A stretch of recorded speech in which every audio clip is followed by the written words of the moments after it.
کے ساتھ درود و سلام پیش فرمائیے۔ الصلاۃ والسلام الصلاة علیک والسلام یا علیک یا سیدی سیدی یا یا رسول رسول اللہ اللہ وعلی وعلی آلک آلک و اصحابک واصحابک یا یا حبیب حبیب اللہ۔ اللہ الصلاۃ والسلام الصلاة علیک والسلام یا علیک یا رحمۃ رحمة للعالمین للعالمین وعلی وعلی آلک آلک و اصحابک واصحابک یا یا شفیع شفیع المذنبین۔ المذنبین۔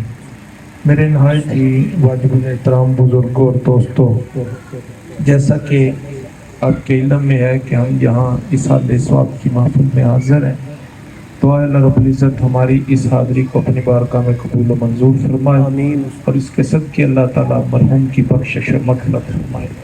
اللہ تعالیٰ ان کے صغیرہ کبیرہ گناہوں کو معاف فرمائے، ان کی قبر کو ٹھنڈا فرمائے۔ اللہ حضرات بکر، میں نے آپ کے سامنے قرآن مجید کے دو چند الفاظ تلاوت کرنے کا شرف حاصل کیا ہے۔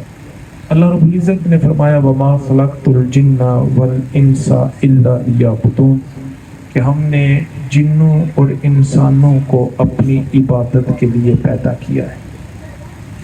یہاں انسان کی مقصد تخلیق کو ذکر فرمایا جا رہا ہے کہ اس انسان کو جو پیدا کیا گیا ہے کوئی اور مقصد نہیں ہے اس کے پیدا کرنے کا، اس کی تخلیق کا اور اس کو بنانے کا فقط ایک ہی مقصد ہے، اور وہ کیا ہے؟ لیعبدون، کہ وہ میری بندگی کرے، میری عبادت کرے۔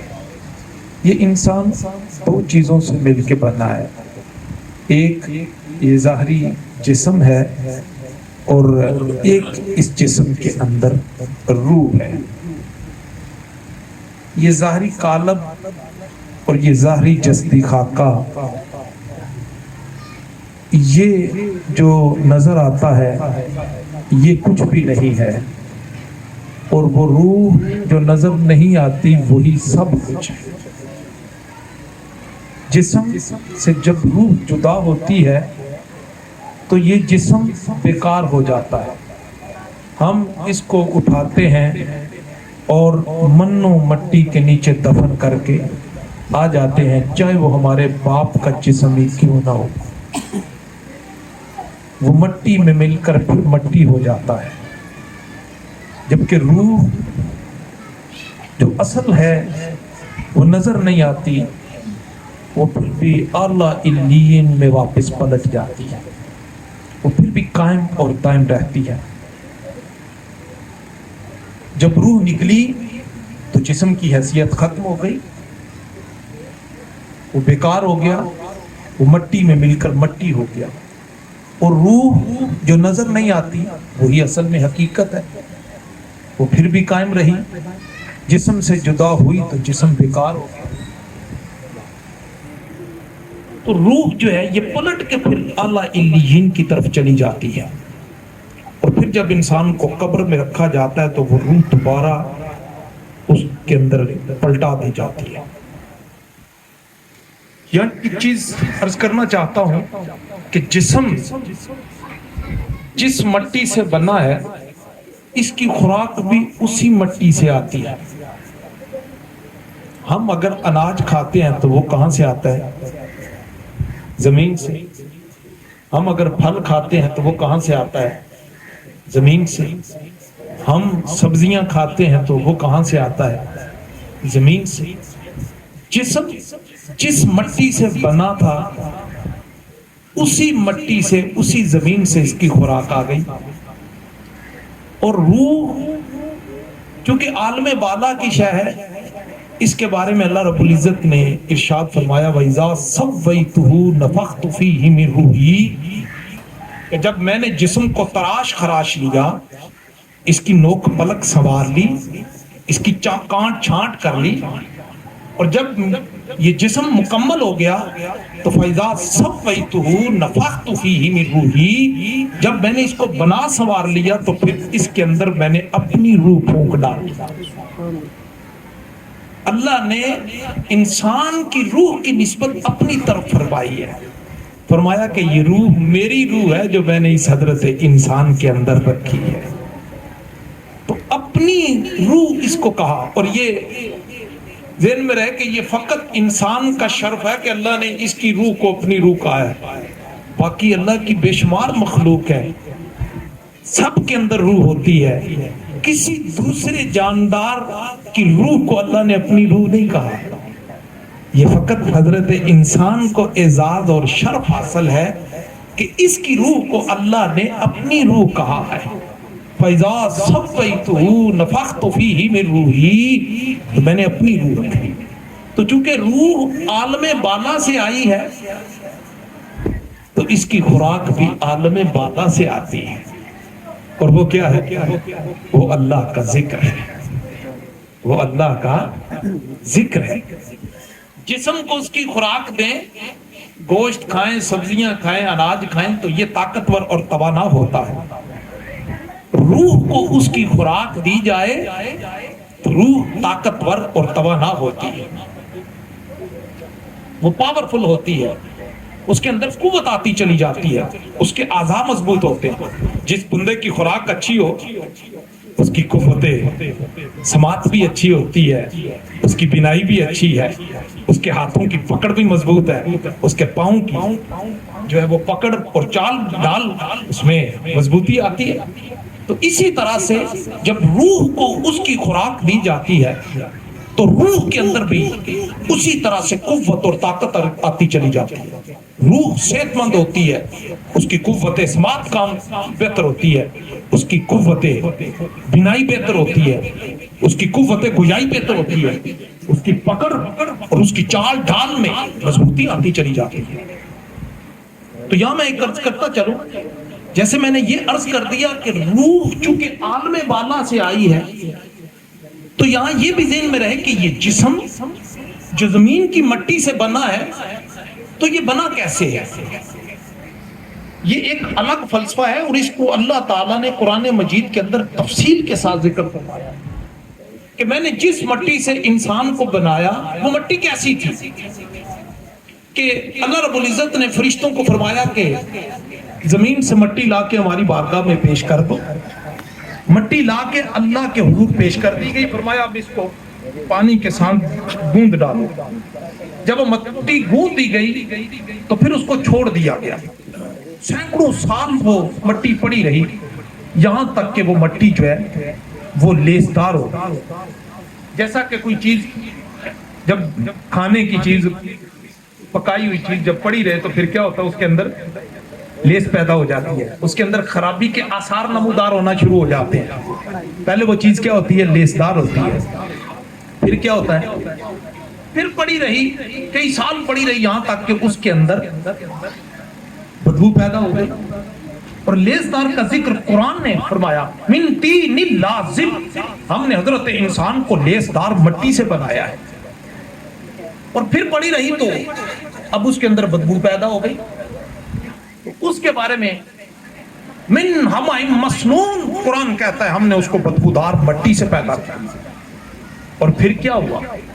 پھر پڑی رہی یہاں تک کہ وہ مٹی سیاہ ہو گئی، سخت سیاہ ہو گئی. تو مسنون کا لفظ جو ہے وہ اسی کے لیے استعمال کیا گیا کہ وہ بدبودار بھی تھی اور سیاہ. وہ مٹی بدبودار ہو گئی، پھر سیاہ ہو گئی، پھر پڑی رہی یہاں تک کہ وہ مٹی سخت ہو گئی.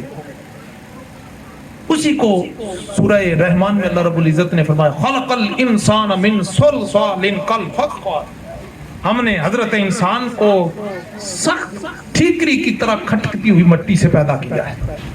تو یہ ساری کیفیات میں نے مختصر بیان کر دی. تو یہ کیفیات اور وہ جو مٹی کے اندر خصوصیات تھیں وہ اللہ نے قرآن مجید کے اندر ذکر فرما دی کہ اس طرح کی مٹی سے ہم نے انسان کو بنایا ہے. اب جس مٹی سے انسان بن رہا ہے اس کی کیفیت قرآن کی روشنی میں نے آپ کے سامنے رکھ دی کہ وہ کیا تھی؟ لیسدار تھی، بدبودار تھی، سیاہ تھی، سخت تھی. اب جس مٹی سے انسان بن رہا ہے اس کے اندر تو یہ ہے کہ وہ بدبودار ہے، وہ لیسدار ہے، وہ سیاہ ہے، وہ سخت ہے. اب ایسی مٹی سے بننے والے انسان سے کسی خیر کی توقع تو نہیں کی جا سکتی. سمجھے میری بات کو؟ تو اسی لیے تو فرشتوں نے اعتراض کیا تھا جب اللہ نے فرمایا کہ انی جاعل فی الارض خلیفہ، اے فرشتوں یہ جو تمہارے سامنے میں انسان بنا رہا ہوں نا مٹی کا، اس کو میں اپنا خلیفہ بنانے والا ہوں. تو فرشتوں نے پھر آگے سے اعتراض کر دیا، اتجعل فیہا من یفسد فیہا ویسفک الدماء، اے مالک تو اس کو اپنا خلیفہ بنائے گا جو فساد برپا کرے گا، دنگا و فساد کرے گا، قتل و غارت کرے گا. نحن نسبح بحمدک ونقدس لک، حالانکہ ہم تو ہیں کہ تیری تسبیح بھی بیان کرتے رہتے ہیں، تیری تقدیس بیان کرتے رہتے ہیں. اشارہ تو اس بات کی طرف تھا کہ مالک اس مٹی سے بننے والے انسان کو وہ اپنی خلافت اور اپنی نیابت کا تاج عطا کر رہا ہے، جبکہ دوسری طرف ہم ہیں کہ ہم ہر وقت تیری تقدیس اور تیری تعلیل میں لگے رہتے ہیں، تیری تسبیحات بیان کرتے رہتے ہیں. تو اشارہ تھا کہ اس منصب کے حقدار تو ہم ہیں. تو اللہ رب العزت نے آگے سے کیا جواب ارشاد فرمایا؟ اللہ رب العزت نے فرمایا انی اعلم ما لا تعلمون، اور فرشتوں جو اس حضرت انسان کے بارے میں میں جانتا ہوں وہ تم نہیں جانتے. تمہیں کیا خبر کہ یہ کس قدر میری تخلیق کا شاہکار ہے، یہ میری تخلیق کا گوہر ہے، میں نے اس کائنات کا اس کو جوہر بنا کے بھیج رہا ہوں، تمہیں کیا خبر؟ تو فرشتوں کے ذہن میں ایک اعتراض تھا، تو جواب دینے کے لیے انہیں کیا کہا؟ یاد کرو جب میں نے تم سے کہا تھا فَإِذَا سَوَّيْتُهُ نَفَخْتُ فِيهِ مِن رُوحِي، کہ جب میں اسے تراش خراش لوں گا، اس کی نوک پلک سنوار لوں گا، تو پھر میں اس کے اندر اپنی روح پھونک ڈالوں گا. تمہیں کیا خبر کہ اس کے سر پر میں اپنی خلافت اور اپنی نیابت کا جو تاج سجا رہا ہوں وہ اس کے ظاہری جسد خاکی کی وجہ سے نہیں، بلکہ اس کے اندر جو میں نے اپنی روح پھونکی ہے اس روح کی وجہ سے اس کو یہ اعزاز بخش رہا ہوں. یہ اس کے سر پہ تاج اس روح کی وجہ سے رکھ رہا ہوں جو روح میں نے اس کے اندر پھونکی ہے. اب فرشتے خاموش ہو گئے، انہیں سمجھ آ گئی کہ ہمارا اعتراض غلط تھا. تو یہ دو چیزیں جو ہیں اللہ تعالیٰ نے، میں نے پہلے عرض کر دی، ابتدائی میرا جملہ یہی تھا کہ انسان دو چیزوں سے مل کے بنا ہے، جسم اور روح. یہ دو چیزیں اللہ نے رکھ دی. روح چونکہ عالم بالا کی شے ہے، یہ روحانی اور رحمانی چیز ہے، اور جسم چونکہ زمین کی مٹی سے بنا ہے تو یہ شیطانی ہے اور یہ جسمانی ہے. اب ان دو چیزوں کو اللہ نے ملا کر اب حضرت انسان کو کہا کہ حضرت انسان میں دیکھتا ہوں کہ تو جسم کے جسمانی اور شیطانی اعمال کی طرف جاتا ہے یا میری روح کے روحانی اور رحمانی اعمال کی طرف آتا ہے. تو کسی شاعر نے کہا تھا نا کہ رخ روشن کے سامنے شمع رکھ کے وہ یہ کہتے ہیں کہ ادھر آتا ہے دیکھیں یا ادھر جاتا ہے پروانہ. ادھر بھی چمک دمک رکھ دی، ادھر بھی چمک دمک رکھ دی. فرمایا ایک طرف میرے روحانی اور رحمانی اعمال ہیں اور دوسری طرف شیطان کے شیطانی اور جسمانی اعمال ہیں. حضرت انسان اس کو درمیان میں رکھ کے کہا تیری آزمائش یہ ہے کہ میں دیکھتا ہوں کہ تو ادھر جاتا ہے یا ادھر آتا ہے. اب یہ روح اور بدن کی ایک جنگ ہے جو جاری ہے، ازل سے جاری ہے، اب تک یہ جنگ جاری رہے گی. اقبال علیہ رحمہ نے اسی طرف اشارہ کیا تھا کہ دنیا کو ہے پھر مار گئے روح و بدن پیش، ابلیس نے اپنے درینٹوں کو ابھارا. یہ روح و بدن کی جنگ یہ ازل سے تھی، ابد تک باقی رہے گی، اور انسان کی آزمائش بھی یہی ہے. اب جو فلسفہ میں سمجھانا چاہتا ہوں وہ یہ ہے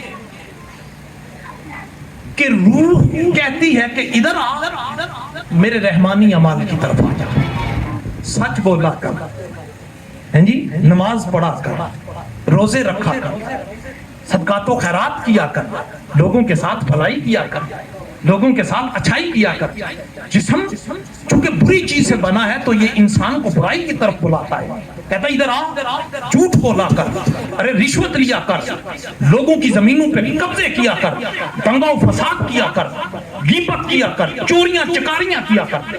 جسم انسان کو جسمانی اور شیطانی اعمال کی طرف کھینچتا ہے، اور روح چونکہ عالم بالا کی شے ہے تو یہ انسان کو روحانی اور رحمانی اعمال کی طرف کھینچتی ہے. یہ کہتا ہے ذرا تجھے میں پستیوں میں لے چلوں، روح کہتی ہے آ تجھے بلندیوں کی طرف لے چلوں، آ جا تجھے اللہ کے قرب کی طرف لے چلوں. تو روح ادھر بلاتی ہے، جسم ادھر بلاتا ہے، دونوں کی کھینچا تانی لگی ہوئی ہے، انسان درمیان میں ہے. اب کرے تو کرے کیا، جائے تو کدھر جائے.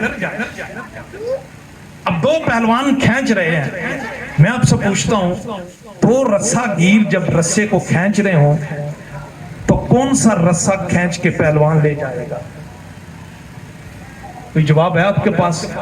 دو پہلوان رسہ کھینچ رہے ہیں،